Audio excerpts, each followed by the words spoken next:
Hi students, in this video I'm going to talk about the early years of the Cold War as it spreads to Asia, and this means that we're going to have to look a little bit at the history of China. Remember that at the end of the 19th century China is very weak and it's unable to resist the incursions of Western imperial powers. The Dutch, the French, the British, the United States, all of these countries come in and take advantage of China's weakness to exploit the country for its resources.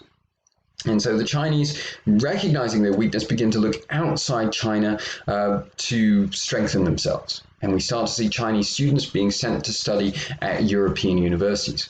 When Chinese students return to China, they bring with them Western ideologies like nationalism and Marxism. The Xinhai Revolution in 1911 overthrows the last imperial Chinese dynasty and replaces it with a Western-style nationalist Chinese government. There then follows a civil war between Chinese nationalists and Chinese communists. And this is an ongoing civil war that's put on pause during the Second World War when the Japanese invade China. Both sides agree Japanese occupation of China is really brutal. Neither side can afford to be seen as the pro-Japanese side. They agree to put their differences apart and to fight together against the Japanese. However, once the Second World War ends, Chinese communists are receiving a lot of military and financial aid from the Soviet Union, and they're able to defeat the nationalists and establish the Communist People's Republic of China. So now you have a very dangerous, increasingly powerful enemy of the United States in the Cold War in Asia. At the same time, General MacArthur, the Supreme Commander of the United States in the Pacific during World War II, has been able to establish reconstructing Japan, has turned Japan into a flourishing liberal democracy and an important ally of the United States. The other country in Eastern Asia that we're going to focus on mostly now is the country of Korea. Korea had been conquered by the Japanese as part of their creation of their empire, even before World War II. At the end of the war, as the war was ending, the Soviet Union moved in and seized part of Korea. With the end of the war, Korea was divided into a North Korea that was influenced by communism and became a communist regime, and South Korea, which became a liberal democracy. In 1950, with Stalin's support and encouragement, North Korea invaded South Korea and seemed about to conquer the whole of the country. President Truman responded very quickly. Interestingly enough, he went through the United Nations as a way of declaring war, rather than going to Congress. So in this instance, he flaunted the US Constitution. To take American troops into war, as the commander-in-chief, he's supposed to receive approval from Congress. Instead, he went through the United Nations. The United Nations approved a resolution against North Korea, and war began. And the United Nations forces, led by General MacArthur, landed at Incheon, landed behind the North Korean forces on the Korean peninsula, and achieved a series of impressive victories, driving the North Koreans back towards the Chinese border. And there was a hope that the whole of North Korea could be conquered, that Korea could be united into a liberal democracy ruled from South Korea. But to the Chinese, this looks like the beginnings of an American invasion aimed at overthrowing communist China.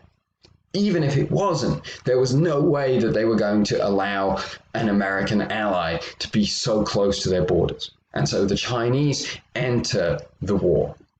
The Chinese enter the war with hundreds of thousands of troops. And they begin to sweep back American forces. And this becomes really a very brutal war. People expected that the next big war after World War II would be a nuclear war. This wasn't. It was a limited war. Neither side used nuclear weapons. But weapons were still becoming more sophisticated and more destructive. You have jet airplanes being used for the first time, fighter jets being used for the first time. 43% almost every other American who was taken prisoner died in captivity because of the brutal treatment they received at the hands of the North Koreans and the Chinese. Eventually, the war stalemates. Talks kind of drag on, but after Stalin's death, North Koreans are more willing to make peace and to agree to the same borders that had been agreed before. And so you still have South Korea and North Korea. South Korea becomes one of the most vibrant economies in the world. North Korea remains plunged into poverty. So in the argument that Kennan had made to Truman, this is how you defeat communism, by emphasizing the economic success and strengths of the Western liberal system, South Korea is another point in their favor. At the same time, the Korean War instigates another Red Scare in the United States, a fear that the United States is being infiltrated by communists, especially among Hollywood, which is an important source of culture and cultural opinion, and among immigrants from communist countries or countries that had strong communist movements.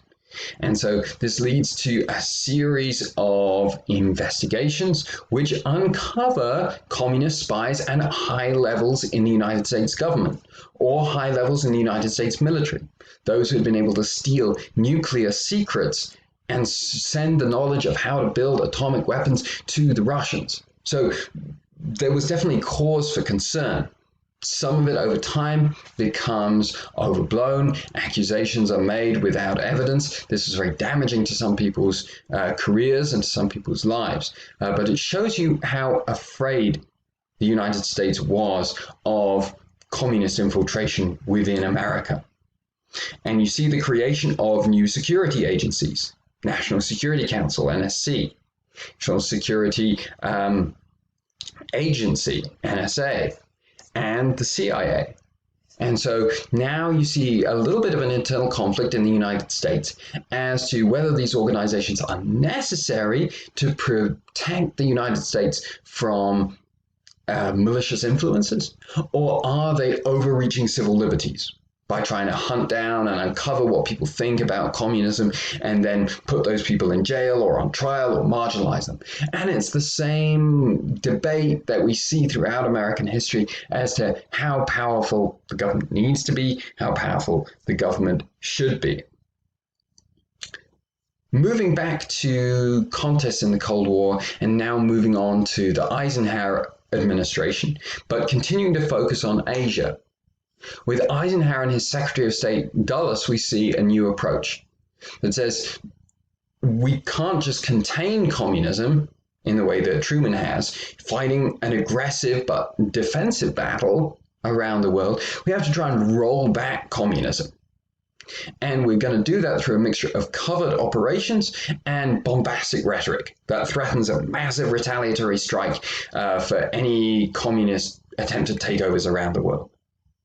And it's, in terms of resisting the expansion of communism, it's very successful. In terms of covert efforts to roll back communism, it's somewhat successful. What's notable is that when you have an outright rebellion against communism in Hungary in 1956, the Eisenhower administration does nothing. They don't want to get involved in a big war with the Soviet Union. They are afraid that this will lead to all-out nuclear war. This will lead to the destruction of human life on the earth. But when they can carry out more covert operations, they do so. So in Iran, the CIA carries out an undercover coup in order to replace a regime that the United States was concerned was becoming more friendly to the communists with one that would be friendly to the Americans. This creates a lot of resentment in Iran, which we'll come back to later in the course. The other region where we see the Eisenhower, what becomes known as the Eisenhower Doctrine, being implemented is in Indochina, Southeast Asia. This had been a region that had been colonized by the French and then conquered by the Japanese during World War II. Native peoples in this region had resisted successfully the Japanese, but then at the end of the war wanted their freedom. They didn't want to become a French colony again.